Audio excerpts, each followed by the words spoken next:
ای ښکليه شکان ازارول لویه ګناه ده. ای ښکليه شکان ازارول لویه ګناه ده. د مینې لیونو پورې خندل لویه ګناه ده. و زهیر نجیم ستا مینه کې زهیر دی ښه پوهېږي. زهیر نجیم ستا مینه کې زهیر دی ښه پوهېږي. زهیر نه کړې زهیرول لویه ګناه ده. سلامونه نیکې هیلې او ډېر احترامات دوستانو. ستاسو ورور ستاسو ملګری سمر افریدی یم. امید دی چې روغ جوړ به وئ او د صحت په جامه به وئ. پروګرام دی د انګازي ټي وي ادبي سیرې او په ادبي سیرې کې نن ما سره ډېر محترم ډېر قدردان نوموړی شاعر محترم زهیر نجیم صاحب موجود دی. د سره به د ده په ژوند فن او په ادبي خدماتو باندې خبرې اترې کوو. نو د ټولو نه مخکې زهیر نجیم صاحب تا ته په پروګرام ادبي سیرې کې په خیرالي او ستړي مشي وایم. بسم الله الرحمن الرحیم. الله دې ډیر خوشحاله لره عابد سمر صاحب، او ستړي مشي خو به تاسو ته کوو او ستاسو مننه کوو چې تاسو ما پسې بډهبیرې ته ماشوګګر مقبرې ته او د حمید بابا مزار ته رالی او مطلب مونږ سره مو دا مرکه خوښه کا. نو ستاسو ډیره مننه. ستاسو ته هرکلی وایو، تاسو به خیر رالی. زمونږ د مینوالو سره خپله لنډه شان پیژنګلو کوو کې نو ښه به وي. عابد سمر صاحب د بډهبیرې کلي خانداني پدري د بډهبیرې یو جی. او نجیم خان مې نوم دی، د پلار نوم مې ولس خان دی جی. او زهیر مې چې کوم دی ادبي دنیا کې پیژنګلي په زهیر نجیم ده، نو تخلص مې زهیر دی. جی. او بس دغه علاقه مو د پېښور کوواټ روډ باندې بډهبیره کلی دی، معلومه کلی دی. جی. دغه مې کلی دی. تعلیم مې لسمه پورې کړی دی، مخکې نصیب نه و شوی. جی. او بس نور دغه هلې ځلې کوو، بس ادبي دنیا کې لګې یو. سیاست مو هم کړی دی په یو جذبې سره، یو نظریې سره، او شعر او ادب سره مطلب دا چې د بچپن نه بس مینه وه او مینه مو شته. نو په دې وجه باندې د دغه مینې هم دا دغه دی چې تاسو هم نن راغلي او زمونږ خوا کې ناست یې، نو دا هم د دې ادب برکت دی. ډیره مننه نجیم صاحب. که دا راته ووایې، تا خو په خپلو خبرو کې هم ویل چې د شعر او ادب آغاز مو د کم وخت نه وکړلو، کم سن نه مو وکړو؟ یاره ګرانه، شعر او ادب خو داسې وه چې ما تقریبا څلورم پنځم کې سبق وی. جی. نو په هغه وخت کې زما دا مطلب څه چلو داسې هغه دغه به و په ما چې یو خو به مې داسې سنجیده شعر په دې کتابونو کې کتو. جی. جی. لکه خاص کر د رحمان بابا یا د علي خان بابا داسې نور مشرانو. نو لکه په ما بیا یو اثر و، او بیا زما خپل مطلب هم دغه څلورم پنځم کلاس کې ما جومات کې سبق وی چې زما خپل شعر جاری شوی او ما هغه وخت نه مطلب دا چې لیکل کول. جی. نجیم صاحب په باقاعده طور هم د چا نه اصلاح واخیستله؟ داسې څوک استاز؟ په باقاعده طور خو لکه اصل خبر هم دا ده چې بس قدرتي څه چلو مونږ خمبیر کې بس لوبه وه. خو بیا داسې وه چې مونږ کله داسې پنځم کې شو شپږم کې شو، نو زمونږ د بډهبیرې سلطان محمود قلندر بابا مونږ لیدو بی. جی. نو که درته وایم چې په هغه باندې مونږ هغه د رحمان بابا مینه بیا ماتېده. جی. نو زموږ بړه غوښته چې هغه سره ورشو کینو هغه وورو څه وورو همدغسې به کېده. مطلب بعضې وخت به ورلو جی. کې به ناستو ورسره. نو زه خپل استاز کویم، نو لکه که زما الان کې داسې ده چې د شاعر وي استاد ویم نه، خو بغیر استاد هم لکه نشي کېدی. جی. خو ما خپل استاد سلطان محمود قلندر بابا ته ویلی دي. جی. جی. او زه ورته خپل استاد ویم، ځکه چې هغه د رحمان بابا ملنګ او د موشګاب عبدالحمید بابا خپل ځان شاګرد ګڼلو. جی. نو زه د سلطان محمود قلندر بابا خپل استاد ګڼم او زه مطلب ځان شاګرد ګڼم. جی ډیره ښه. نجیم صاحب په باقاعده طور کومو غونډو له څیره چې او کومو سره د تګ راتګ دی؟ د رحمان بابا خو مونږه مطلب لا کم ده، د مومندو چې کوم د پیښور مومند دي، باړه مومند یا خلیل مومند یادېږي، نو رحمان بابا خو به داسې ووایي چې د هغوی خو یو داسې هستي ده چې لومبی ورتګ او تلل خو دا زما رحمان بابا مشاعرو ته شوي وو. جی او بیا چې کوم دی نو کله د قلندر بابا په حق ورسېدو، سلطان محمود قلندر بابا، نو ما یو ادبي جرګه د قلندر بابا په نوم قلندر ادبي پښتو ادبي جرګه مطلب جوړه کا او په هغه باندې مونږ بیا کلیزي دستورې به کولې. ټیک. موجوده د موشګاف عبدالحمید بابا په دې ادبي ټولنه کې هم یم او نور چې کوم مینوال ملګري شاعران نور مینوال مطلب دی مونږ کوم ځای مشاعرو له غواړي نو کوشش کوو چې خپل ډېر کارونه پرېږدو او ځان وررسو. نو مطلب دا چې تر لرې لرې پورې مطلب ملګري غواړي او د هغې د هغه مینې مونږ مطلب دا چې هغه پوره کوو، کوشش کوو ورځو والا. او که زه داسې وایم چې نثر د نظم نه زیات ضروري دی او خو نظم د نثر نه زیات ضروري دی، ځکه چې کوم نثر نګاران دي او نثر لیکل کېږي نو دا هم ځکه لیکل کېږي چې دا همدغسې هستو څه نظم کلام ویلی وي او په هغې باندې خو زما په خیال باندې په ودنه چې کوم دی نو دا د شعر نظم په ذریعه لږه په اسانه کېږي عوامو ته، او نثر خو چې کوم دی نو څوک ګوري او څوک نه ګوري. ټیک.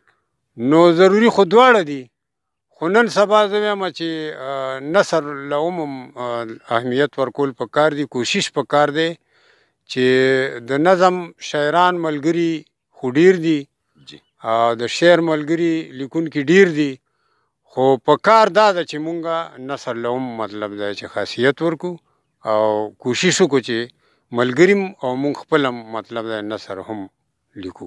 چاپ اثار مشته دی که نه؟ چاپ اثار خو تر اوسه نشته او د هغې وجه دا ده چې پته نه لګي، زه خو د چا کمی نه کوو، هر سړی په خپل ځای ښه دی. خو نن سبا خو داسې یو عجیبه دور دی چې یو کال 6 میاشتې یا یو نیم کال شاعري بیا وي او هغه په غټ غټ کتابونه بیا چاپ کړي نو بې معیاره به هم وي او داسې څه دغه به هم پکې نه، خو بهرحال داسې نه وایو چې دا ټول به دغسې وي، خو داسې به ویم، دا به ما سره ملګري او ټول پښتانه او مینوال مني چې داسې به هم وي چې هغوی به 6 میاشتې شاعري کړي او 6 کتابه به یې لیکلي.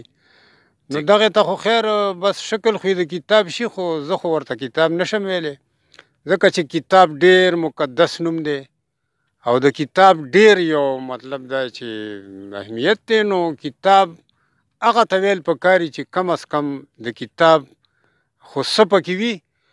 نو په دې وجه چې یو خو زما استاد سلطان محمود قلندر بابا کوم و نو هغه هم چې کوم دی نو تر مرګه پورې په خپله کتاب نو چاپ کړی، بلکې چې مونږ به تنګ هم کوو نو هغه به ویلې چې یاره که د چا په کار نو چاپ کوي، بیا زما څه کار دی چې زه یې چاپ کړم. نو تر اوسه خو ما مطلب دا چې داسې یو دغه نو چې یاره زما دا اراده شوې وی چې یاره زه کتاب چاپ کړم، خو د ملګرو په غوښتنه او په مینه اوس مې اراده کړې ده چې انشاءالله چې چاپ کوو به. نجیم صاحب د کوم شاعر نه ډېر زیات متاثره یې؟ متاثره خو عابد سمر صاحب که زه ووایم چې که مونږه د شعر په حواله څه ویل وي نو اول به مونږه رحمان بابا ځکه یادوو چې هغه یو داسې هستي وه چې هغه بادشاهانو که قصرونه کړل آباد، ما د عشق عمارتونه کړل بنیاد.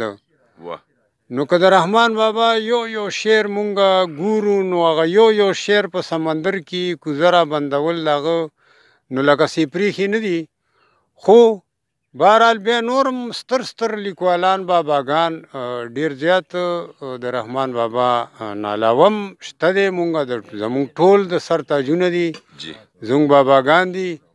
خو خاص کر د موشګاب عبدالحمید بابا شعر چې زه بیا وګورم چې هیڅ چرې په فارسۍ کې موندی نشي، چې هیڅ چرې په فارسۍ کې موندی نشي، حمید ایښی په پښتو کې داسې ساز دی. نو موشګاب لقب ورته هسې نه دی میلو. مطلب د موشګاب په معنا بیا چې څوک پوهېږي او یا ځان پوهېږي، نو مطلب د حمید بابا شعر نه بیا ډېر زیات متاثر یم. او بیا خاص کر د خپل استاد سلطان محمود قلندر بابا چې بانګ زما د عشق منبر باندې پکار دی، بانګ زما د عشق منبر باندې پکار دی، زه بانګي په ډیرانونو خروس نه یم. نو او نور ښه لیکوال ښه شاعر هغه چې هر څوک هم دی او د هر ځای دی، خو چې د پښتو شاعر دی، ښه لیکوال دی، ښه سوچ لري، نو بس زمونږ محترم دی او مونږ مطلب د هغه ټول په مونږ ګران دي. جی ډېر ښه. ظهیر نجیم صاحب دې وخت کې ټول مینوال د غزل په انتظار دي، نو څنګه د خوښه ده یو غزل پې ورپېرزو که؟ بالکل، ولې نه. داسې ده چې یو خو اکثر زما د دې جمې کې دا مری داسې وي او اکثرو پروګرامونو کې زما د خولې نه داسې وځي چې زه لږ ټیک هم نه یم، او دا ښه خبره نه ځکه چې ملګرو ته په ذهن بوج شي که نه. خو بهرحال ستاسو مینه او لکه خامخا نو دا د چا د زړه آواز دی، دا د چا د زړه آواز دی په تودو سړو نغمو کې، چې رباب یې وایي ورو ورو په خندا شي په سلګو کې. ډېر ښکلی. او دا د چا په انتظار دی شپه خو لاړه سباوون شو. دا د چا؟ دا د چا په انتظار دی شپه خو لاړه سباوون شو، رستو رستو چاته ګوري لاروی په لاره تلو کې. ډېر ښکلی، ډېر ښکلی. او لیونی د چا د چم دی او د چا په چم کې ګرځي. لیونی؟ لیونی د چا د چم دی او د چا په چم کې ګرځي، چې یولي څوک په کاڼو نو دعا کوي خیرو کې. ډېر ښه. او د بلبل په ژبه وایي ګله راشه راشه راشه. د بلبل په ژبه وایي؟ د بلبل په ژبه وایي ګله راشه راشه راشه، خو د پتنګ عمل پکې دی چورلکونه خوري لمبو کې. واه ډېر ښکلی. او وردرون شي میخانې ته بې خماره جام ته ګوري. وردرون شي میخانې ته بې خماره جام ته ګوري، چې پسرې شونډې پرتې شي خمارونه شي پیالو کې. ډېر ښکلی، ډېر ښکلی. او وارخطا شو که هوس کړي په لیدو د یار رپیږي. وارخطا شو که هوس کړي په لیدو د یار رپیږي، موسیقار د پاره تال شو یې زړه په درزېدو کې. ډېر ښه، ډېر ښکلی. او لا طالب د مدرسې دی معلم د لوی مکتب شو. لا طالب د مدرسې دی معلم د لوی مکتب شو، چې سبق د مینې وایي د مستانو په حجرو کې. ډېر ښکلی. او چاوې دا جوړې مجنون دی، چاوې نه ظهیر نجیم دی. ډېر ښه. چاوې دا جوړې مجنون دی، چاوې نه ظهیر نجیم دی، چې ښکلی زړه کې ښکل کو ښکلو خپلو زړو کې. ډېر ښه، ډېر ښه. نجیم صاحب پښتو ژبه آیا د نورو ژبو سیال ده که نه ده؟ پښتو ژبې له خو الله پاک چې کوم لکه عزت ورکړی دی او کوم فضیلت یې ورکړی دی، نو زما په خیال چې د عربیان علاوه زه د بل زبان نه منم، ځکه عربي خو زمونږ یو داسې زبان دی چې هغه د الله او د الله د کلام په عربی کې دی. نو زونگا محمد رسول الله صلی الله علیه و آله وسلم زبان عربي و نو هغه خو مقدس او مقدمه به ګڼو، خو د هغې نه علاوه زما په خیال خو د پښتو ژبې سیاله زه یوم نه لرمه، که دا نو هغه یو کوشش شوی دی، لکه که نن سبا انګلیش انګریزي عامه ده، خو هغه په دې وجه عامه ده چې هغې کې مطلب دا چې دومره کوشش دی، بس زمونږ بدقسمتۍ به صرف دا وي چې زمونږ کوشش ډېر کم شوی دی او مونږ ډېر لکه رستو په دغه پاتې شوي یو. ګنې که په ښایست شي، په ښکلا شي او په کلکوالي شي او په د مینې نه ډکوالی وي، نو هغه به صرف په پښتو ژبه کې وي. که مونږ وګورو نو زما په خیال چې څنګه حمزه بابا وایي چې وایي اغیار چې د دوزخ ژبه ده، خو زه به جنت ته د پښتو سره ځم. نو مطلب دا دی چې په موجوده دور کې دلته زموږ په پاکستان کې زموږ وطن کې قومي زبان چې کوم دی نو اردو دی، خو دفتري کاروایانې ټولې په انګلیش کې کېږي، انګریزۍ کې کېږي. نو د تعجب خبره دا ده چې قومي زبان مې مطلب دا چې اردو دی او کاروایانې او څه چې دي نو هغه په دفتري اماراتو کې او ادارو کې مطلب دا چې په انګلیش کې کېږي.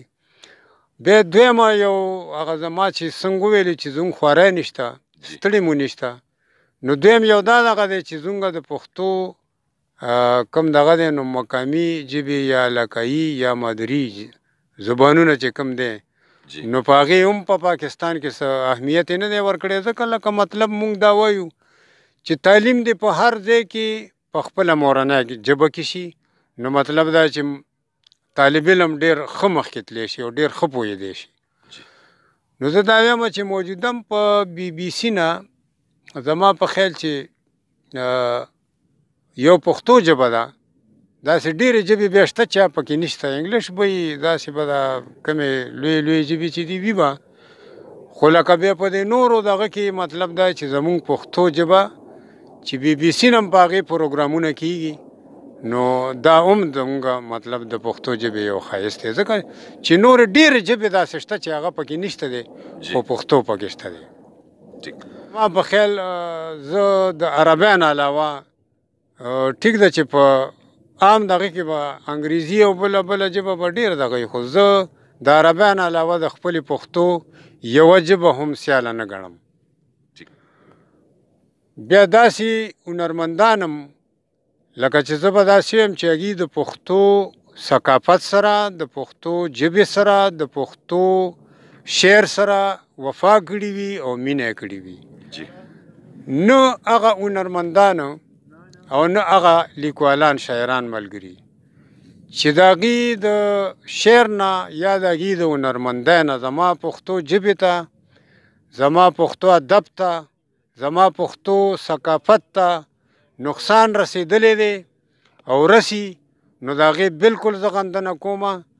او د دې نه علاوه لکه سنجیده هنرمند، دروند هنرمند، لکه زه به داسې وایم چې هنرمندانو کې خیال محمد صاحب هم ګانه کړې ده، نو ډېره سنجیده ګانه یې کړې ده، ډېره ښه ګانه یې کړې ده، احمد ګل کړې ده، ظاهر ماشوخېل کوي. نو دی مطلب دا چې د پښتو د کلچر ثقافت او د پښتو ادب سره تړلي مطلب دا چې پاتې شي، وفا یې کړې ده، مینه یې کړې ده، صحیح دغه یې کړی دی. داسې که زه به نومونه نه علمه، خو داسې هنرمندان بیا راوتي دي چې زه به داسې وایم چې هغوی بیا داسې ګانه کړې ده چې هغوی لکه هغه د ټامیانو ورسره ګډ شوي دي او مطلب دا چې دغه شوي دي. نو که د هغه شاعرانو د هغه قسم اشعار یې لیکلي دي او هغه بیا هغوی ویلي دي، نو دغه دواړه زما په خیال چې دا پښتو ادب دشمنه ورته زه ویمه. نو د هغې نه سنجیده هنرمند او شاعر دواړه مطلب دا د پښتو ژبې ضرورت دی. نجیم صاحب په خپل خوږ اواز په ترنم کې یو څو شعرونه یې خپل ډالې کړل، نو ټول مینوال به هم ترېنه خوند واخلي او موږ به هم ترېنه والو. څنګه خوښه د ملګرو دغه به وکړو، خو د هلکوانۍ یو جی ارشاد دغه به ویم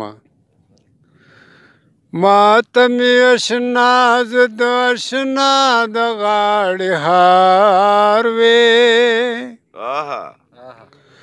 ما ته مې اشنا زه د اشنا د غاړې هار وې یو تر بله زار وې یو زو یار وې ما ته مې اشنا زه د اشنا د غاړې هار وې یو تر بله زار وې یو زو یار وې ډېر ښه ډېر اعلی ټکڼه غرما د بڼ د سوري لاندې ناست وې یار منظورولې ما لیکلی یو درخواست وې ټکڼه غرما د بڼ د سوري لاندې ناست وې یار منظورولې ما لیکلی یو درخواست وې ما سره د مینې په ډکه خوله اقرار وې ما سره د مینې په ډکه خوله اقرار وې یو تر بله زار وې یو زو یار وې ډېر اعلی یا موټکې شتل وې لګولې په ډاګونو کې یا مو پټېدل وې لګولې ماښامونو کې یا موټکې شتل وې لګولې په ډاګونو کې یا مو پټېدل وې لګولې ماښامونو کې یا یې مازدیګر کې د راتلو په انتظار وې یا یې مازدیګر کې د راتلو په انتظار وې یو تر بله زار وې یو زو یار وې پر خورېدلې وې ګلونه ټوکېدلې وې سیل لاس نیولي زو یار چمن ته تللی وې پر خورېدلې وې ګلونه ټوکېدلې وې سیل لاس نیولي زو یار چمن ته تللی وې خوا کې مو بلبل شنه طوطیان ګډ په چغار وې خوا کې مو بلبل شنه طوطیان ګډ په چغار وې یو تر بله زار وې یو زو یار وې ما زهیر نجم ورته چې حال د زړه ویلی وې نور به دې زهیر نکړم یار داسې ویلی وې ما زهیر نجم ورته چې حال د زړه ویلی وې نور به دې زهیر نکړم یار داسې ویلی وې مل را سره ښکلې د ژوندون په لویه لار وې مل را سره ښکلې د ژوندون په لویه لار وې یو تر بله زار وې یو زو یار وې ما ته مې اشنا زه د اشنا د غاړې هار وې یو تر بله زار وې یو زو یار وې یو تر بله زار وې یو زو یار وې ډېر ښه اخر کې نوي کول نوي شاعرانو ته څه پیغام ورکول غواړي نوي کول ته او نوي شاعرانو ته دغه پیغام دی چې کوم سنجیده او صحیح لیکوالان دي خو هغې له داد ورکوم او ډېر راباندې ګران دي. جی خو کوم لیکوالان چې یا خو استادان نه لري یا د علم کمی دی ورسره یا مطلب دا چې د شهرت په نشه مست دی جی خو چې د پښتو ادب ته او زمونږ ثقافت ته پښتو پښتنوالي ته نقصان رسي نو سوال ورته کوم جولی ورته غوړوم چې دغسې قسمه اشعارونه لیکلو نم او بیا د شایع کولو نم مطلب د اجتناب وکړي پرهیز وکړي ځکه چې پښتو او پښتونواله پښتون کام دا ډېر دروند او معزز کام دی او زمونږ پښتو ادب ته چې د څه نه نقصان رسي نو هغه ملګرو ته به دا خواست کوم چې داسې قسمه شاعري مه رامخې ته کوئ چې هغې نه د نوي کل رهنمایي نه کېږي بلکې د ګمراهۍ په لار سر کي. نو دغسې قسمه ملګرو ته به مې دا سوال وي چې د دې خبرو خیال دې ساتي او داسې اشعار دې رامخکې کوي. زه دا منمه عشق او مینه دا خو فطرتي عمل دی دا په انسان کې شته دی مونږ کې هم شته دی خو د هغې دا مطلب نه دی چې مونږ مطلب دومره بیا تجاوز وکړو یا دومره حدونه کراس کړو چې مونږ نه زمونږ نوی کل زمونږ نوی نسل مطلب دا چې په ګمراهۍ طرف روان شي نو مونږ به بیا تاریخ هیڅ چرې معاف نه کړي.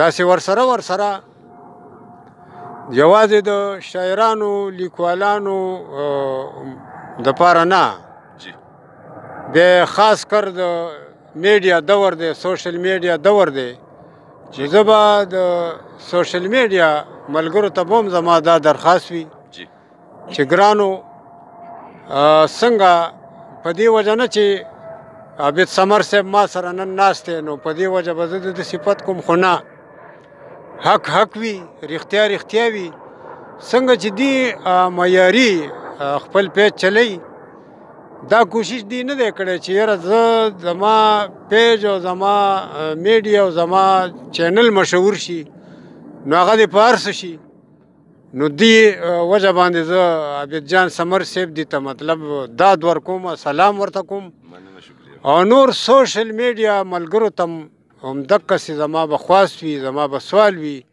چې تاسو مهرباني وکئ چې داسې قسمه پروګرامونه په میډیا مه خوروئ مې راخلئ چې هغه پښتو پورې خندا وي هغې کې د پښتو پښتنوالي او د پښتنو سپکوالی وي هغې کې د ښه ادیبانو ادب سپکوالی وي نو دا سوال به زما میډیا ملګرو ته هم وي چې دا قسمه مطلب دا چې خلک نه راخلي ځکه یو نوم دی ډېر مشهور شوی دی او چا والا نوم هم ورکړی کسکریزم خو زه کسکر نه ګرمم کسکر په خپله یو دیوانه یو مجذوب غوندې سړی دی زه به میډیا والا چې کم میډیا دغسې قسمه خلک راخلي نو دا به مونږ ګڼو چې دا پښتو ادب پورې خندا کوي پښتنو پورې خندا کوي نو دا به مونږ پورې خندا ده نو باید چې اول خو دغسې قسمه ملګري په دې خپل دغه نظرثاني وکړي او د دغه طرفونو نه راواپس شي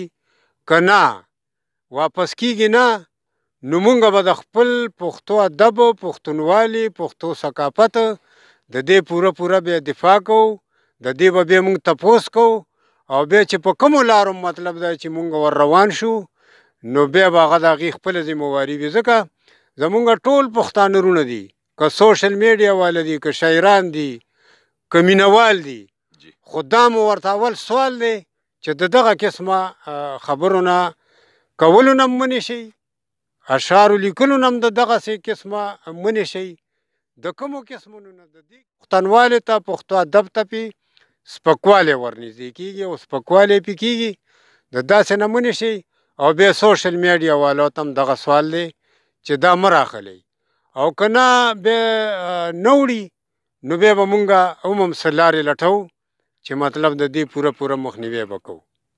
ظهیر نجیم صاحب د وخت راکولو یو جهان مننه ستاسو ډیره مننه او په تیره د ریاض افریدي صاحب زه چې داسې یو ښکلې هستي ده چې ډېر ښکلی لیکوال خو څه دی چې ډېر خلک داسې وي چې هغه لیکوال خو ښه وي خو د هغه نور لینډ لږ برابر نه وي. نو ریاض صاحب ته تاسو سره په راتګ باندې زه ډېر مشکور یم. ریاض صاحب ته ډېر د زړه د تل نه هرکلی ویم او په دې مینه باندې چې ما څنګه وویلې چې هغه که یو ښه لیکوال دی نو یو ښه انسان او یو ډېر مینه ناک او فقیر طبع انسان دی. نو په دې وجه ورسره زما ډېره مینه ده. نو ډېر په مینه ورته هرکلی ویم. ډېره مننه. الله هم خوشحاله او آباد او ودان لره. او د نن پروګرام ادبي څیرې چې د مشهور او ښه شاعر د بډبیرې د سیمې د ظهیر نجیم صاحب په ژوند فن او په ادبي خدماتو مشتمل و. انشاءالله د یوې بلې ادبي څیرې سره به بیا حاضرېږو. تاسو کولی شئ چې زمونږ انګازي ټي وي په یوټیوب هم سبسکرایب کړئ او د فیسبوک د لارې هم لایک کړئ. خپل کوربه ثمر افریدي له ورکئ. رخصت چرته چې وی ښاد آباد او بریالي اوسئ. د لوی الله په امان.